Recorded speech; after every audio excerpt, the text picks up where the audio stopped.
un modelo de calidad publicitaria incrementa las suscripciones y un modelo incremental de suscripciones de calidad mejora la publicidad. Entonces tenemos que ir a entornos de generar más riqueza, entre comillas, a nuestros usuarios. Todavía sigue siendo muy difícil, ahora que llega el tema de las cookies, que los usuarios se registren en un medio. Todos los usuarios estamos registrados en plataformas desde el minuto cero, porque si no, no estábamos, y todavía nos cuesta registrarnos en nuestros medios de referencia, o sea, los medios que nos llevan informando sobre décadas digital. Entonces, porque los medios no supieron interpretar esa importante. Entonces, se volcaron en quien había conseguido esos ecosistemas, que eran las plataformas. Yo creo que primeramente hay que hacer una aclaración. La inteligencia artificial es un cajón desastre gigante que tiene muchas implicaciones. Nosotros, y lo que el último año ha modificado es lo que llamamos inteligencia artificial generativa, que es la que yo creo que impacta seguramente porque modifica y altera la creación del propio contenido, ¿no? Y por eso es tan sensible a los medios. Muchas veces cuando hablamos o escuchamos el término disrupción, lo hacemos ya desde la normalidad, incluso la rutina. Evidentemente, cuando eso sucede, dicho término no adquiere mucho valor. Sin embargo, hay momentos en los que este término adquiere su verdadero protagonismo. Eso ocurre cuando a uno le da una sensación parecida a la del vértigo, cuando somos conscientes de que algo va a cambiar de modo rápido y que nos va a afectar a todos. En resumidas cuentas, que nos va a cambiar nuestra vida cotidiana. Quizás eso ocurrió en la última década del siglo pasado con la incorporación de la Internet pública en nuestras vidas. No sabíamos a ciencia cierta qué iba a pasar, pero sí se veía en el día a día cómo nos iba cambiando la vida. En el mundo de los medios, Internet también fue ocupando todos los rincones de una industria hasta ese momento relativamente estable. El concepto de transformación digital adquirió una relevancia especial y casi 3 décadas después sigue vigente, aunque con nuevos retos y dificultades. Durante estas 3 décadas, los medios han ido recorriendo el camino de una Internet abierta, adaptándose a la convivencia con las grandes plataformas tecnológicas, hasta plantearse entornos más cerrados con modelos de suscripción. Y al final de ese camino, nos encontramos a día de hoy con la irrupción de la inteligencia artificial, factor que quizás nos devuelve a esa sensación que nos vuelven a cambiar nuestra vida cotidiana, de que volvemos a estar en un momento disruptivo de nuestras vidas. Para intentar comprender el actual escenario en el sector de los medios, es necesario que profesionales relacionados con el sector traten de analizar y pensar con algo de perspectiva. Y es ahí donde nuestro invitado de hoy adquiere su relevancia. Hoy tenemos con nosotros a Pepe Cerezo, profesional del mundo de los medios, especializado en estrategia digital, medios online y nuevos modelos de negocio. Con más de 18 años de experiencia en nuevas tecnologías y transformación digital de las organizaciones, especialmente en el sector de los medios. Desde enero del 2015 es director de Bocamedia, firma de consultoría de estrategia digital enfocada en comunicación digital y transformación de medios. También es miembro de la Junta de Programmatic Spain y es desde ese contexto en el que acaba de publicar el nuevo informe Tendencias 2024 hacia el final de la web abierta y del que hoy vamos a hablar un poco. Bienvenido, Pepe. Muchísimas gracias, un placer estar hoy compartiendo contigo. Pues nada, ya teníamos ganas de tenerte aquí y de hablar un poco en general de los medios en el entorno digital, pero también en el actual contexto en el que nos movemos, que bueno, creo que coincidimos un poco de que es un momento, volvemos a vivir un momento especial, ¿no? en toda esa situación. Yo para empezar un poco me gustaría, como una primera pregunta, compartir contigo pues algo que viví el otro día en una conferencia que existí de Fundación Telefónica, organizada por Revista Telos, en la que se trataba la relación de la inteligencia artificial con la economía de la atención. La mesa estaba compuesta pues, por un fundador de una productora de contenidos, 2 periodistas relacionados con el mundo digital de los medios y una profesional del mundo de las telcos, especializada en todos los temas de regulación, etcétera, ¿no? Y el moderador de la mesa, que era Roger Casas, inició toda la conferencia acuñando una frase en la que decía que la irrupción de la inteligencia artificial me hacía sentir, ¿no? Y les propuso a todos los componentes de la mesa que completaran esa frase, ¿no? Y dentro de las contestaciones que dieron esos componentes de la mesa, utilizaron términos como expectación, fascinación, temor, emocionada, preocupada, agradecida. Claro, empezar una mesa de expertos, con esa exacto, de expertos con ese tipo de términos relacionados con la inteligencia artificial, a mí me gustaría trasladarlo aquí y hacerte esa pregunta, pero añadiendo un poco el contexto de los medios, ¿no? Es decir, la irrupción de la inteligencia artificial en los medios me hace sentir... ¿Qué te hace sentir a ti, Pepe? Así de pronto, y lo hemos hablado, vértigo. Creo que la sensación, y además como tenemos experiencia en haber vivido, creemos, otros puntos de inflexión, otros puntos de disrupción, creo que tiene muchos de los componentes disruptivos y transformadores que hemos visto anteriormente con otras tecnologías. Y además, como confluyen, hablabas tú de la llegada de Internet pública, pero es que en paralelo vimos también la emergencia de los móviles, que fueron muy transformadores, de las plataformas digitales. Entonces, hemos visto que todas estas tecnologías, olas transformadoras, son sumatorias, ¿no? Por eso se dice que es exponencial, porque unas suman a otras, multiplican más que suman a otras, y además en periodos de tiempo cada vez más cortos, con lo cual su impacto es impresionante.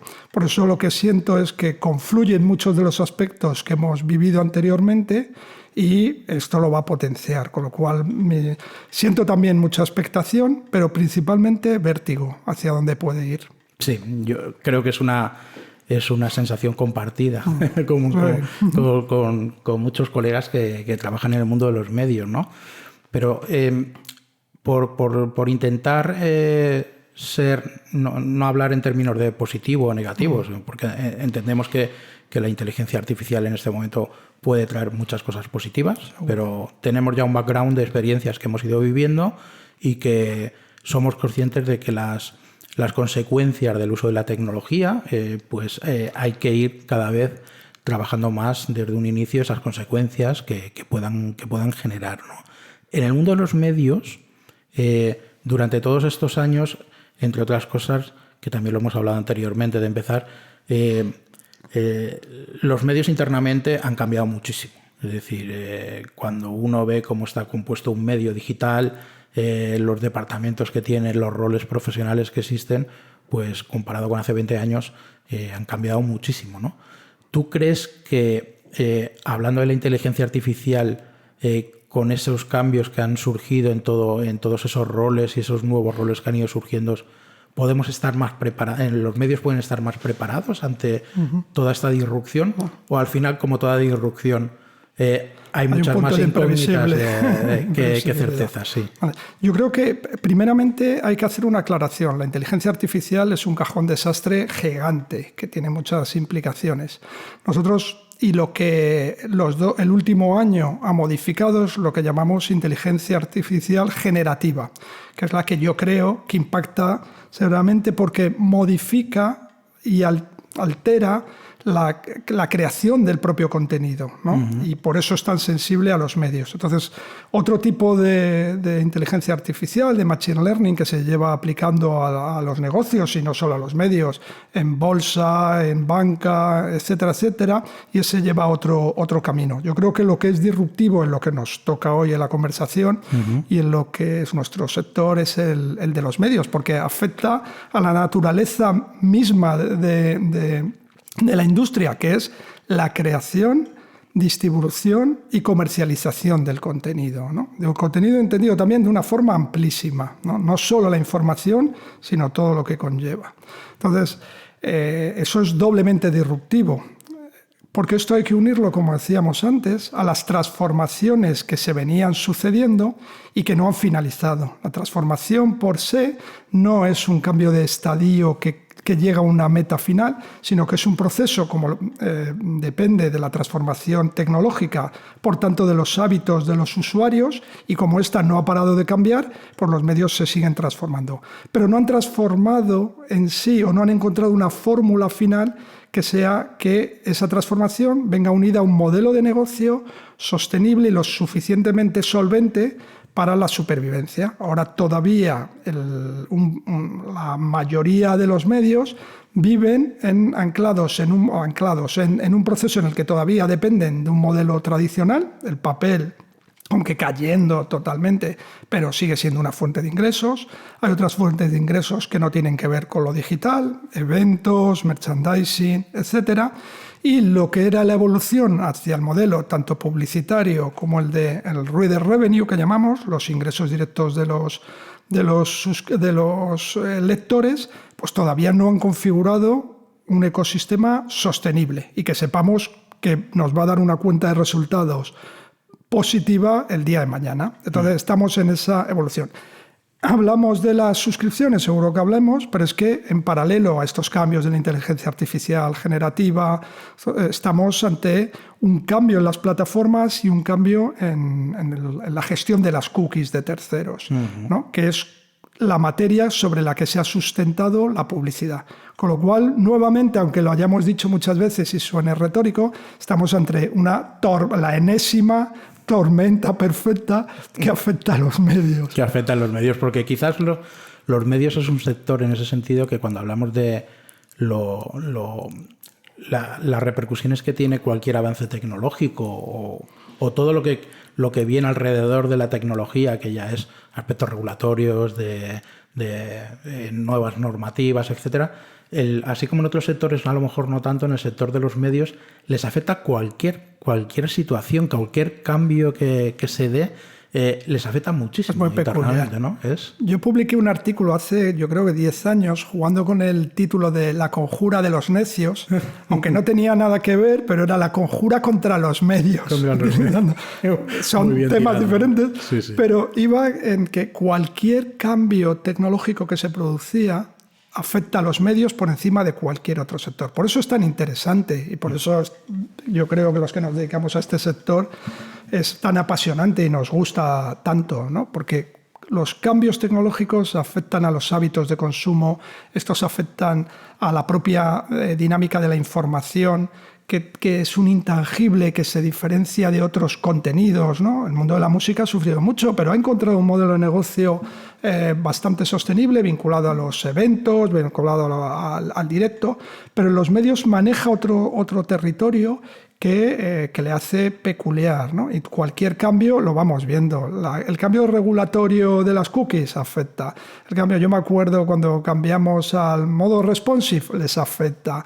Cualquier cambio tecnológico les afecta. Y siempre he dicho que los medios son un gran campo de innovación precisamente por eso, porque cualquier cambio es además de los primeros que le afecta y más profundamente les afecta.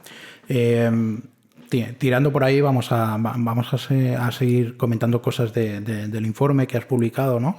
Y precisamente en el informe hablas un poco de que comentas la evolución de las webs, de los medios, que van hacia un sistema más de jardines vallados, ¿no? Y más allá de las plataformas. Yo me voy a quedar un poco más con el tema de más allá de las plataformas, porque es un poco lo que estabas comentando ahora, es decir, que los medios de comunicación durante todos estos años, en la parte de la transformación digital, han tenido que empezar a lidiar con una ecuación, con unas variables nuevas, que era la relación que tenían con las plataformas directamente, ¿no? Que ha tenido sus aspectos positivos, han tenido sus aspectos negativos, como en todo. Actualmente, después de casi ya 15 años de la existencia de, no sé si llamarle redes sociales, yo prefiero llamarle más plataformas, de acuerdo. Porque cada vez hay más plataformas que no son en sí redes sociales, pero desde el surgimiento de todo este tipo de plataformas, tú a día de hoy, si tuvieras que hacer una foto fija, ¿cómo ves la relación de los medios a día de hoy con las plataformas? Ya sé que hay hay plataformas muy diferentes, pero en general, en cuanto a modelo de negocio, en cuanto a la relación que tienen, ¿cómo ves? Para poner, más que hacer una foto fija, que es compleja, me gusta más darle un poco de perspectiva, ¿no? porque no podemos entender el Internet actual sin el papel de las plataformas. Las plataformas no existen desde siempre y la conceptualización inicial de lo que era Internet es una, y las plataformas lo que hacen es interpretar bien las nuevas reglas de juego para sacar modelos de negocio, ¿no? Simplificando mucho. Es decir, ellos interpretan que para generar escasez, que es uno de los fundamentos de la economía, tienes que hacer jardines vallados, ¿no? Los jardines vallados en el mundo digital se hacen a través del registro.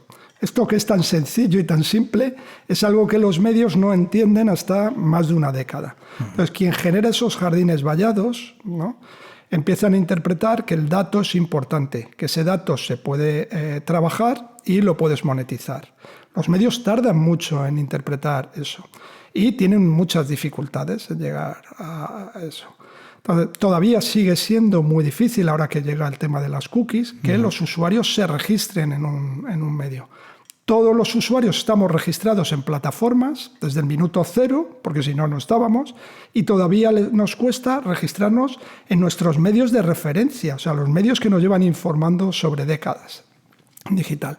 Entonces, porque los medios no supieron interpretar esa importante. Entonces, se volcaron en quien había conseguido esos ecosistemas, que eran las plataformas, ¿no? Las plataformas jugaron algo muy, muy inteligente, trabajaron muy bien el marketing, ¿no? El marketing no digital, el marketing en el ecosistema digital, que era crear jardines vallados sin que lo supiéramos, ¿no? No nos lo decían.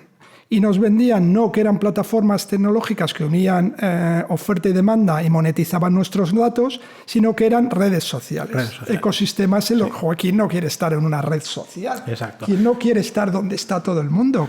Te lo vendían, por decirlo de alguna manera, como que te daban la opción de conectarte, la conexión. de conectarte con la gente, pero compartir, era la economía de la compartición, la web 2.0, todo ese marketing que todos hemos contribuido de forma inocente, que creo que es una de las diferencias con lo que está pasando ahora con la inteligencia artificial.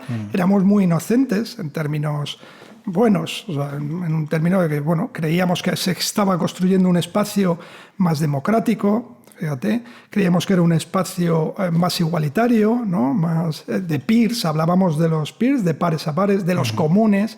Utilizamos una terminología que mientras tanto se estaban construyendo plataformas que no es que hubiera una mano negra que iba dirigiendo, sino que la propia dinámica de la economía digital te llevaba hacia ese territorio. Y evidentemente la necesidad de ganar más dinero, de los fondos de inversión, o sea, hay otros ejes que podríamos analizar. Entonces, los medios van a rebufo porque todavía su modelo de negocio estaba basado en el modelo tradicional, hablando de los medios en el papel, les seguía dando dinero. Los gestores seguían pensando en ese ecosistema, en un ecosistema que la escasez era física, era el control de la cadena de valor, y la cadena de valor en el mundo digital ha cambiado. No porque no haya intermediarios, que era algo que se decía también, el fin de los intermediarios. Yo siempre he dicho que no, lo que evolucionaban era cambiaban los intermediarios. Y esos intermediarios estaban construyendo los estándares de la nueva economía. Y ahí llegan tarde los medios. Después de eso, de muchos golpes, de darse cuenta, de generar mucho contenido para llegar a esas... Porque estaban... no es que los medios hayan sido tontos, es que estaban... si querían mantener esa velocidad, llegar a los usuarios, llegar donde estaban, pues tenían que hacer lo que les imponían, entre comillas, las plataformas. Entonces tenían que dar contenidos. Cuando alguna plataforma decía, ahora vídeo, pues había que hacer vídeo. Ahora ya no quiero vídeo y ahora quiero... Entonces... la capacidad de respuesta, además se habían endeudado muchos de estos medios por el audiovisual en el final de la década de los 90, muchas circunstancias se hacen que tienen muy poquita capacidad de reacción. En ese proceso, en la situación que estamos ahora, han aprendido, o hemos aprendido entre todos, pero la dependencia sigue siendo grande. Y estas plataformas no es lo mismo el papel que tenía Meta, Facebook, hace 5 años con los medios, o la que tiene ahora, no sé, es una plataforma, Discover, ¿no? El papel, el rol que tiene Discover. Y ahí todavía hay una dependencia compleja, ¿no?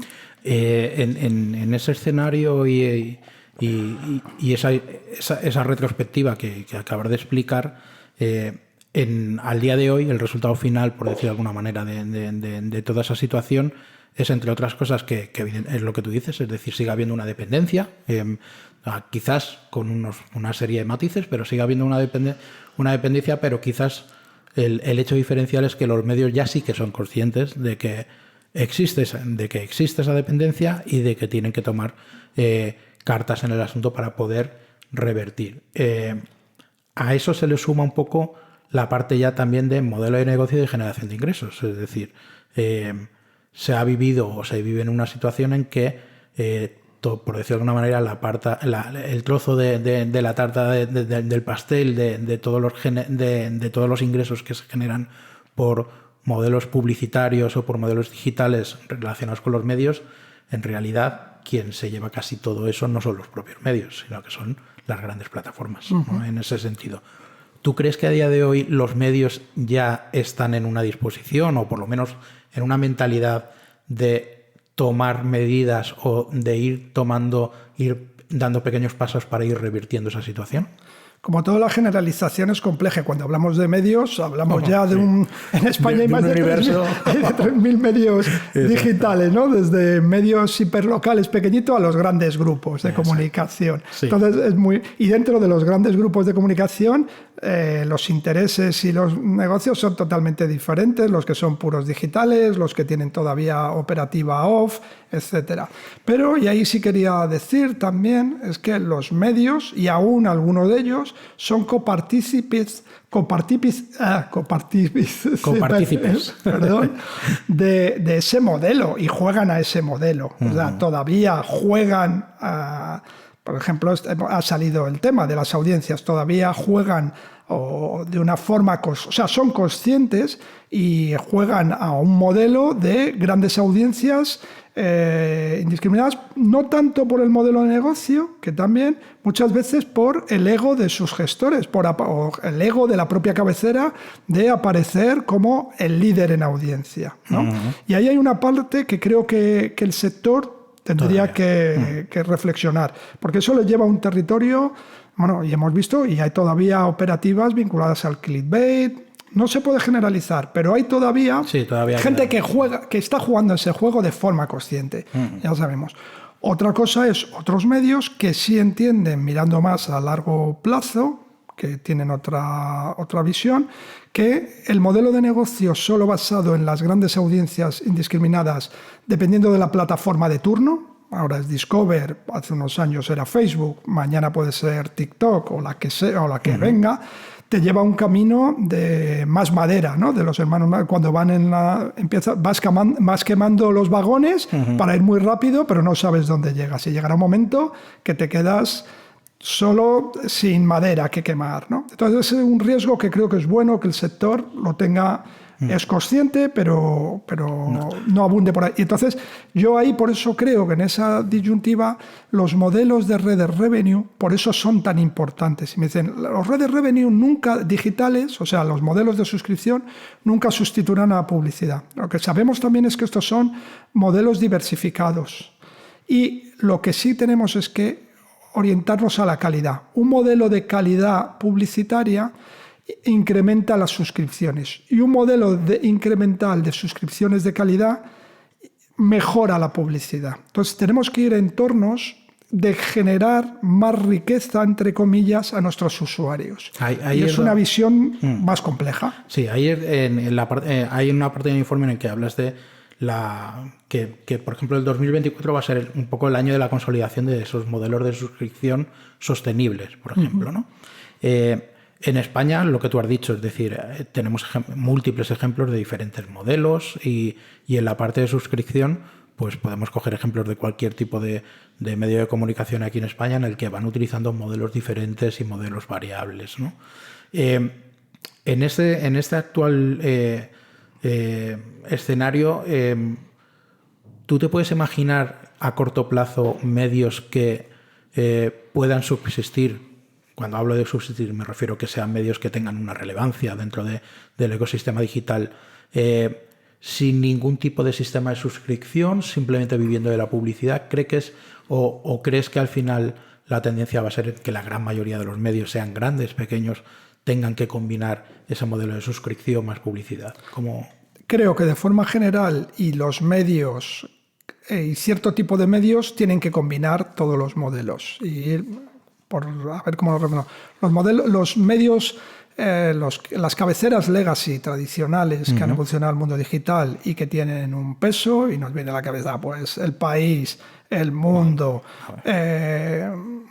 etcétera, tienen que convivir con todos esos modelos, ¿no? Por lo menos cuando hablamos de corto plazo en la próxima década creo que se van a consolidar esa diversificación de modelos que pueden existir incluso dentro de esos medios, ya manejan esas estrategias, ¿no?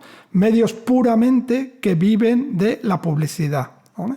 Y eso puede existir y funcionarán. Pero creo que por el bien incluso de la prensa, y aquí nos metemos en otro terreno, que es lo que hablábamos antes, es que este es un sector peculiar que no se mueve solo en términos económicos, sino tiene de otros factores, ¿no? De influencia, incluso de soporte de la democracia, ¿no? De sociedades libres y abiertas, y eso es lo que creemos, por lo menos es lo que creo yo, y por eso me gusta también participar en este sector. Necesitan de la contribución económica de sus lectores, para no depender 100% de la publicidad. Y ahí hago un alegato, estoy muy crítico con eso que se ha llamado la economía de la atención. Creo que la economía de la atención se ha pervertido también en el concepto primigenio y que tiene muchos riesgos. La economía de la atención por la atención, ¿no? Es muy peligrosa y podríamos debatir. Por eso creo que esa economía de la atención tiene que estar cualificada.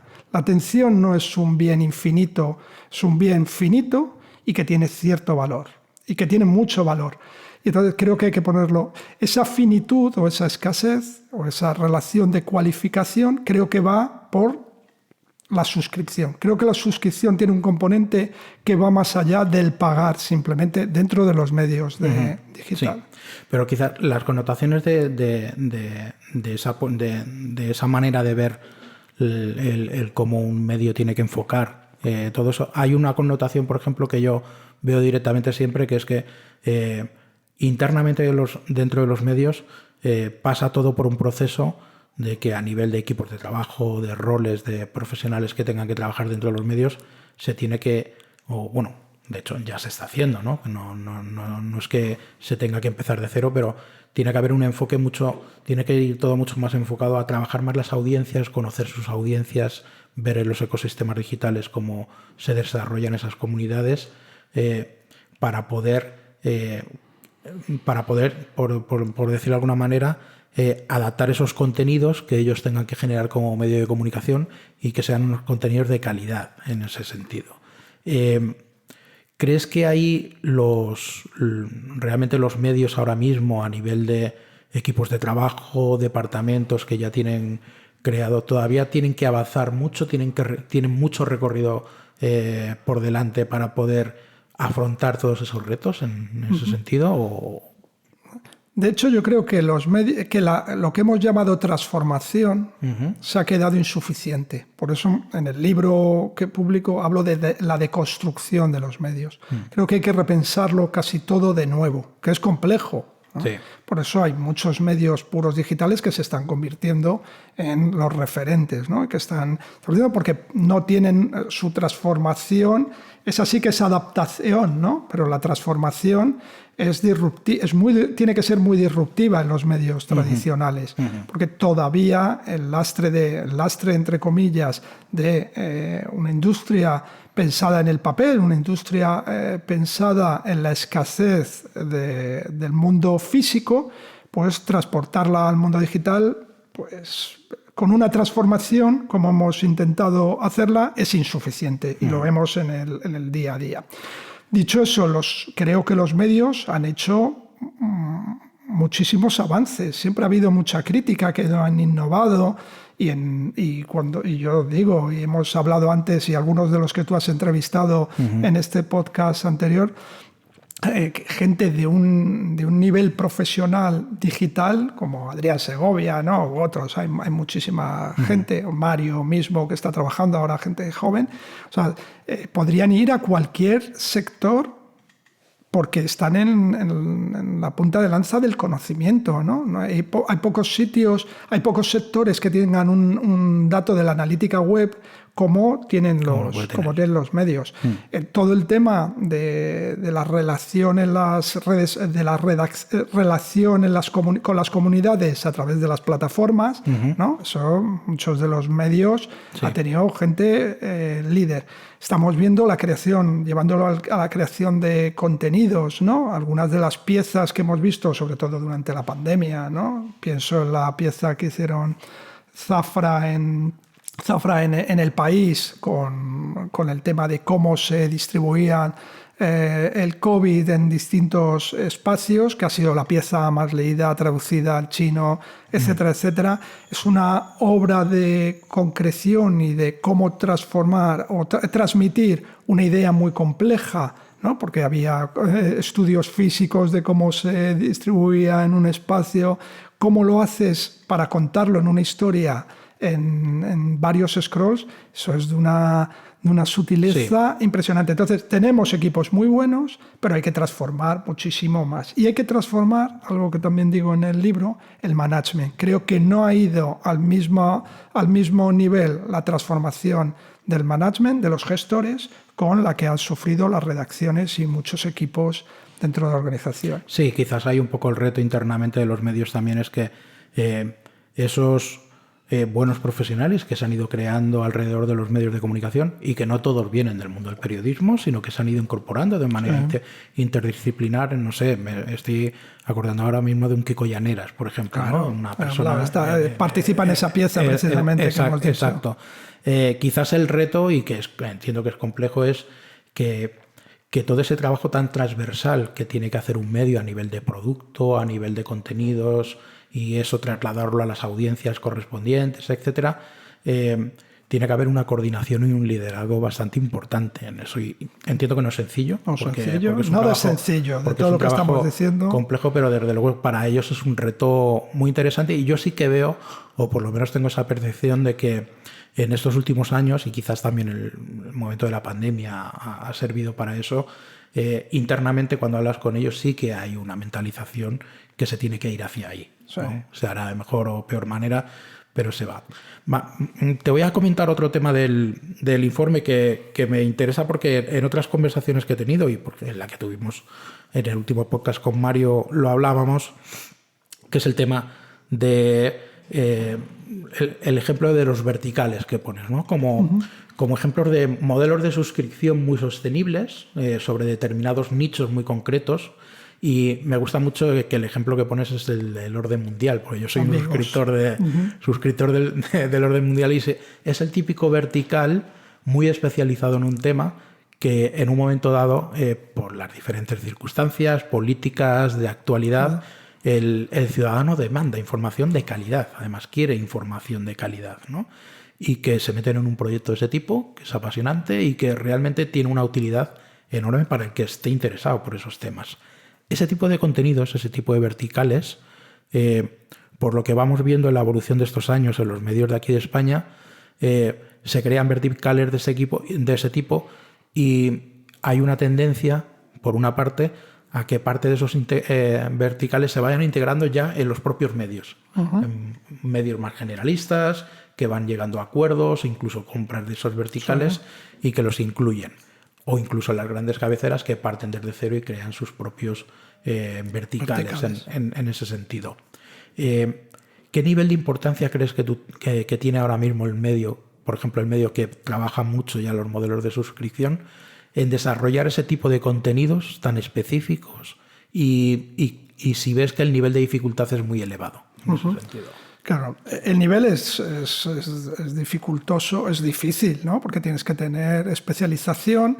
Lo importante es identificar a qué comunidad quieres dar respuesta, ¿no? A partir de ahí, si eres capaz de hacerlo y ponerlo en marcha. A priori, sobre el papel, no debería ser complejo. De hecho, casi todos los medios tienen y han hecho en los últimos 5 años, porque ya identificaron, ha sido una apuesta de crecimiento y de llegar a nuevas audiencias. O sea, los medios generalistas, sobre todo, ya llegan a prácticamente su audiencia potencial, ¿no? Entonces, para llegar a nuevas audiencias, pues tienes que crear nuevos contenidos. Y ahí saldrá luego seguramente el tema de los jóvenes, ¿no? Que creo que va en esa línea también, la verticalización para llegar a esas comunidades. Pero tienes que hacerlo de otra forma, tienes que pensar cómo dar respuesta a estas nuevas comunidades que hay veces que tienen unas necesidades, o la creación del contenido, cómo lo cuentas, etcétera, que no te lo puede hacer tu redacción típica, ¿no? Estoy pensando nuevamente a los jóvenes. Entonces eso conlleva analizar bien, tener nuevos equipos, diversificar, etcétera. Y es una apuesta.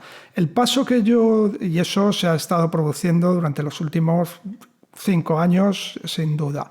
Lo que digo de novedoso es que en este crecimiento de las suscripciones había muy poquitos medios de nicho que tuvieran modelos de suscripción, como el Orden Mundial, por ejemplo, es una referencia. Entonces, esos se han puesto en valor doblemente, precisamente por esa verticalización y porque incorporan nuevos suscriptores, ¿no? Eso es una fórmula de crecer rápidamente, de forma inorgánica, con estos grupos. Y creo que van a ir creciendo. El problema es que no teníamos un mercado todavía con una masa crítica, o sea, se cuentan con los dedos de una mano los medios que tienen estas características. Creo que además van a crecer su importancia los verticales por el tema del cambio publicitario, ¿no? Va a emerger con la desaparición de las cookies de terceros todo lo que llamamos la publicidad contextual, ¿no?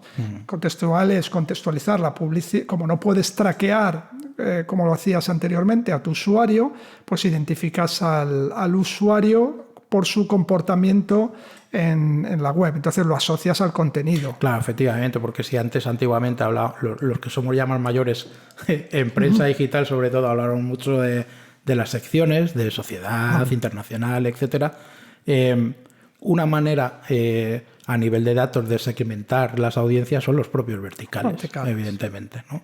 Pero yo ahí tengo una duda, ahora que hablabas del tema de las audiencias jóvenes, que efectivamente los medios de comunicación están haciendo un esfuerzo por llegar a audiencias jóvenes, ya sabemos que no es fácil, pero ahí me da la sensación de que todavía sigue habiendo no sé si una dependencia, pero que sí, evidentemente, la delantera y la iniciativa la llevan las plataformas tecnológicas, ¿no? Es decir, las audiencias jóvenes, franjas de 18 a 24 años, todo lo estamos viendo con el uso que se hace de TikTok, por ejemplo, por parte de ese tipo de audiencias, son realmente un poco las referencias de cómo esas audiencias consumen contenidos, cómo se informan, etcétera. La duda que yo tengo en los modelos de suscripción de los medios es si esa filosofía que tiene el medio y que creo que es súper importante y muy interesante, la de crear audiencias de calidad con sus contenidos de calidad e ir ganando suscriptores, en ese tipo de audiencia joven todavía el gap es enorme. Es enormísimo. Es enorme. Pero el planteamiento no es competir con las plataformas. O sea, si algún medio piensa que le va a quitar, que la gente va a dejar de ir a TikTok para informarse en tu medio, es una lucha, vamos, que se olviden. O sea, creo que no es el planteamiento. El planteamiento tiene que ser, oye, hay una comunidad, porque los jóvenes, que es un ente también, ¿no? Que son los jóvenes, el Orden Mundial, una parte muy importante de sus lectores son gente jóvenes. Más jóvenes que nosotros, seguro. Porque ese es otro problema. Cuando tú le preguntas a un gestor de un medio que son jóvenes, te dicen menores de su edad, ¿no? Entonces, si tiene 45, dice, bueno, los de 40 para abajo. Sí. Bueno, alguien de 40 es joven en términos biológicos, pero no es lo que estamos hablando cuando hablamos de audiencias jóvenes, sí, ¿no? Sabemos a lo que nos referimos. Sí. Entonces, no podemos competir en ese territorio. Lo que tenemos que pensar es qué puedo generar, cómo puedo generar una comunidad en torno a ciertos topics, a temas que son interesantes para esa comunidad. Y estoy pensando, y lo digo siempre, por ejemplo, el tema de la salud mental, ¿no? Es un tópico que interesa muchísimo a los jóvenes y creo que hay nichos ahí. Pero lo tienes que hacer pensando qué les interesa a ellos, ¿no? No lo puedes contar como lo contabas antiguamente, porque intentar interpelar a los jóvenes no es hacer como se ha hecho tradicional también, hablar sobre los jóvenes, ¿no? Es interpelarles con otro planteamiento.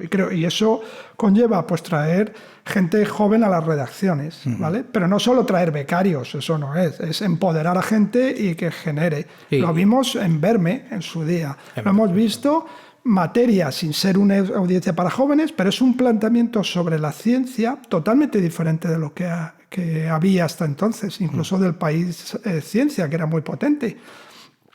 Pero materia, que es precisamente un vertical que se crea afuera, lo atraen y lo integran. Sí. Pues eso mismo tenemos que plantearlo con los jóvenes. Entonces, con los jóvenes, insisto, jóvenes de una forma ampliada. Pero hay que ver qué temas son interesantes para estas comunidades que nos interesa llegar y plantearlo.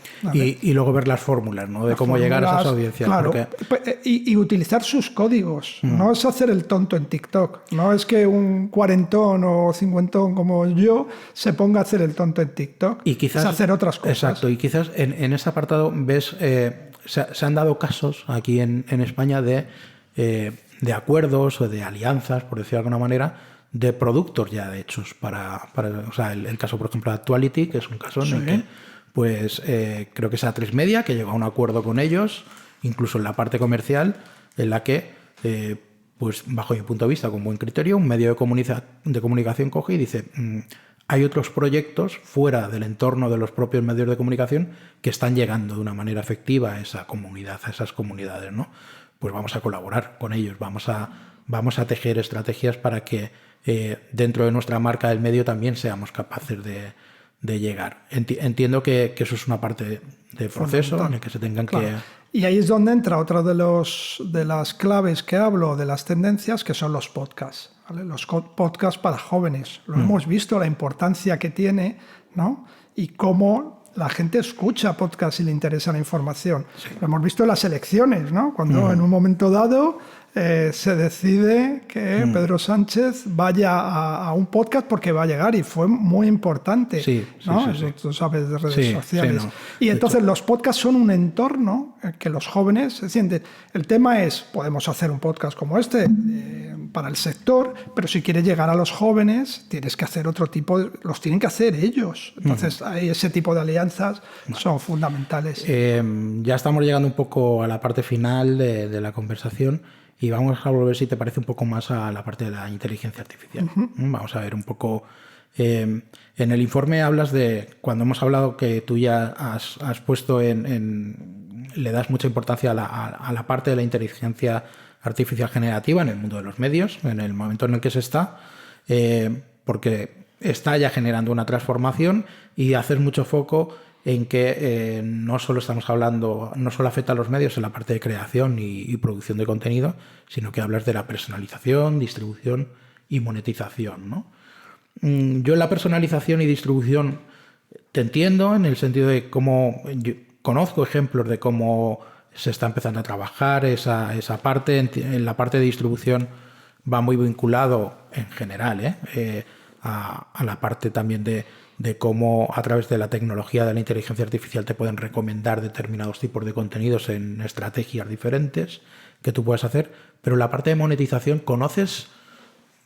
¿me puedes decir algún ejemplo de uso, de aplicación de la inteligencia artificial que vaya basada en el entorno de la monetización? Vale. Ahí no tanto la generativa, pero hay otros modelos de inteligencia artificial. Todos los modelos de propensión, por ejemplo, vinculados a los modelos de suscripción, ¿no? En función de estos modelos de suscripción, que además van aprendiendo, porque claro, la inteligencia artificial siempre pensamos una máquina, hay veces que son varias líneas de algoritmos o de código que te van diciendo, si hace esto, puede hacer esto, o sea, las interconexiones, ¿no? Que se producen y que vayan aprendiendo de una forma a medida que tienen más datos y más más información, pues son capaces de plantear más escenarios probabilísticos, ¿no? Y tomar decisiones. Entonces, los modelos de propensión de las suscripciones se produce y eso afecta también al contenido. Imaginamos que cierto tipo de contenido funciona mejor que otro para suscripción, ¿no? Sabemos que este tipo de noticia, en este momento, en estas características, para este perfil de usuario, monetiza más. Entonces, ahí ya hay decisiones editoriales. Hacemos más contenido de proyectamos, hacemos esto. O sea, en eso está al orden del día. Temas, todos los modelos dinámicos de suscripciones, ¿vale? Están basados en cierto tipo de inteligencia artificial, aunque sea muy del principio. En la publicidad, todo lo que tiene que ver con programática, ¿no? Pues hay una parte muy importante, llamémoslo no sé hasta qué punto es inteligencia artificial en algunos claves, pero está basada en aprendizaje a partir de análisis y tratamiento de datos, ¿no? Entonces, en eso está al orden del día. Dentro de toda la parte de inteligencia artificial en los medios hay un anhelo o una de esas incertezas, de las múltiples incertezas que hay en el mundo de la inteligencia artificial actualmente. Cuando uno pues habla con la gente de medios, con los compañeros, sobre todo en la parte editorial, en la parte de redacción, hay una honda preocupación sobre eso cómo va a repercutir en el mundo laboral de la profesión del periodismo. ¿Tú cómo te ves ahí? ¿Más optimista, más pesimista? ¿Crees que va a generar muchos cambios? Vuelvo a cómo empezábamos, me da vértigo. Te da vértigo. Con los datos que tenemos actualmente y cómo evoluciona, o sea, no son datos y lo que decimos siempre. Yo cuando hago prospección, y aquí sí quería aclarar una cosa, yo compatibilizo la prospección, el análisis, la parte más de este tipo de informes, con el trabajo diario de consultoría en medios dentro. O sea, no me dedico al mundo universitario solo o el mundo del análisis, sino trabajo con medios. Entonces veo los dos mundos, ¿no? Que son el mismo, pero desde dos perspectivas. Y ahí, por la trayectoria, por lo que hemos visto a lo largo de la historia, si hay herramientas que facilitan, que son más baratas, más eficaces, no en este caso, pero son que pueden sustituir ciertos componentes de factores humanos, tienden a sustituirlo, ¿no? Eso es lo que hemos visto hasta la fecha. Puede ser bueno en algunos escenarios, ha pasado a lo largo de la historia, ¿no? Desde la llegada del tractor, cualquier tecnología. El tema ahora, como decíamos antes, es que esto es exponencial y afecta a sectores que eran impensables que esto les pudiera pasar. Por ejemplo, los redactores. Por ejemplo, los servicios de atención al cliente. O sea, hay muchísimos, por ejemplo, abogados, por ejemplo, creativos. Hay una parte que simplifica el trabajo. Si esa simplificación llega a un momento que pueda ser sustitutivo, y ahí podemos entrar mejor, peor, va a afectar socialmente, va a afectar. Y decimos, sí, pero hay otros componentes que van a crecer.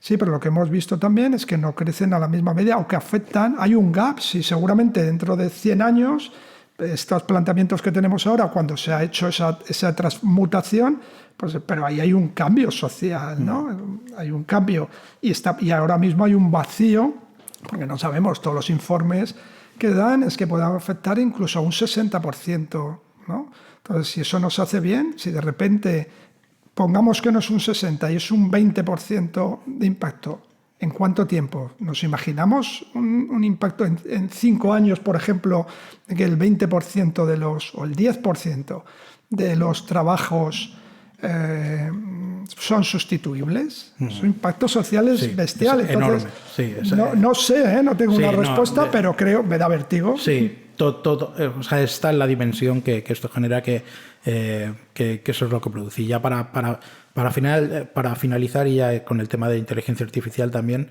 hemos hablado ahora del tema de cómo afecta a la propia profesión, de cómo eso va a afectar, pero tú también en el informe hablas en la parte final de que a nivel corporativo, por decirlo de alguna manera, de los propios medios, está en la dimensión de la inteligencia artificial y son tantos los recursos que se van a tener que dedicar para poder hacer esto, que sí o sí se van a tener que establecer ejes de alianza, se van a tener que tejer alianzas entre los medios. Explica un poco cómo ves ese escenario ahora mismo. Pues un poco volviendo a lo de la relación con las plataformas, ¿no? Competir de forma separada cada uno de los medios contra las grandes plataformas, pues no puedes, ¿no? Ni tecnológica ni en recursos. Con lo cual, y les pasa a las propias plataformas. Las plataformas están viendo cómo las nuevas plataformas emergentes, otras que las han adquirido, pues no, ahí es curioso, Microsoft ha adquirido un papel relevante cuando se nos había olvidado en el ecosistema digital, pues aparece porque ve, interpreta y se posiciona ahí, pero... Hay otras plataformas que cómo se posicionan ante eso. Va a cambiar el mundo de la búsqueda, por lo cual puede sufrir Google. Lo han dicho ellos, que están expectantes también. No han echado vértigo, pero yo creo que alguno también tiene vértigo. No dicen, pero seguro que lo piensan. Pero piensan. Sí. Entonces, frente a eso, los medios tienen que poner en valor lo que tienen. No tienen tecnología, no van a poder crear tecnología que sea competitiva, pero sí tienen... Dos cosas, la relación con los usuarios, y por eso es tan importante nuevamente los modelos de suscripción, no porque paguen, sino porque es tú el que tienes la relación directa con el lector. Entonces, cuidar cada vez más a tu lector, suscriptor, como lo queramos llamar, cliente, a mí me gusta más usuario-lector, ¿no? Usuario de tu producto y servicio informativo y de entretenimiento. Y al mismo tiempo alianzas para intentar poner en valor lo que tienes, que es el contenido. Claro. Porque si no, lo hemos visto, el New York Times está en esas. Había otros, que digo menciones, que querían fortalecer esa posición, pero han llegado con dinero y han claudicado. Que a corto es un buen negocio, sí, ¿no? Pero... Lo que hemos visto, porque se parece mucho a la relación que se producía con las plataformas. Las plataformas de, voy a utilizar tu contenido, me haces tantos vídeos, te pago. El tema es cuando ya no necesiten a ese medio porque se ha devaluado su relación con el usuario, porque nuevamente has dado toda la relación, el data, el usuario. Entonces, volvemos. ¿Cuál es la solución? Es compleja. Pero creo que va más unido en uniones de fuerza del sector y poner en valor lo que tienes, usuarios y contenido, que no empezar a hacer relaciones individuales con cada una de las plataformas que les va a debilitar. Vale. Pues bueno, pues ya acabamos, Pepe. Desde luego, en todos estos aspectos lo que sí coincidimos, no solo tú y yo, sino creo que la mayoría de la gente, es que en todo esto hay muchas más incertezas que certezas, muchísimas Quien más. Quien diga que tenga muchas certezas... No, es sospechoso de algo. Bueno, bienvenido. Pero bueno, ya para acabar, acabamos ya con una certeza que te voy a proponer, que simplemente es, estamos haciendo una playlist en Spotify dentro del podcast, y a cada invitado que traemos le pedimos que nos diga una canción que no tiene que ser ni la canción favorita ni nada, sino una canción que por lo que sea te apetecería que pudiéramos incluir en la playlist de Spotify. Joder, así de repente tendría que haber... Bueno, de Antonio, yo últimamente vuelvo a escuchar otra vez a Antonio Vega, ¿no? Y No me iré mañana. Me parece una canción con connotaciones filosóficas, de relación de la amistad, del negocio. No me iré mañana. Creo que es un buen... Me encanta porque estamos creando una lista como muy ecléctica y eso la verdad que es muy divertido. Oye, nada, Pepe, pues muchas gracias por haber venido. La verdad creo que ha sido una conversación interesante y nada, a partir de aquí pues ya esta es tu casa, ya lo sabes, estás invitado en cualquier momento y te volveremos a llamar para seguir hablando sobre esto, porque esto en muy poco tiempo va cambiando. Va a cambiar. Y que podamos seguir contándolo. Exacto. Desde aquí, un placer. Pues nada, Pepe, un placer y muchas gracias. Vale, gracias.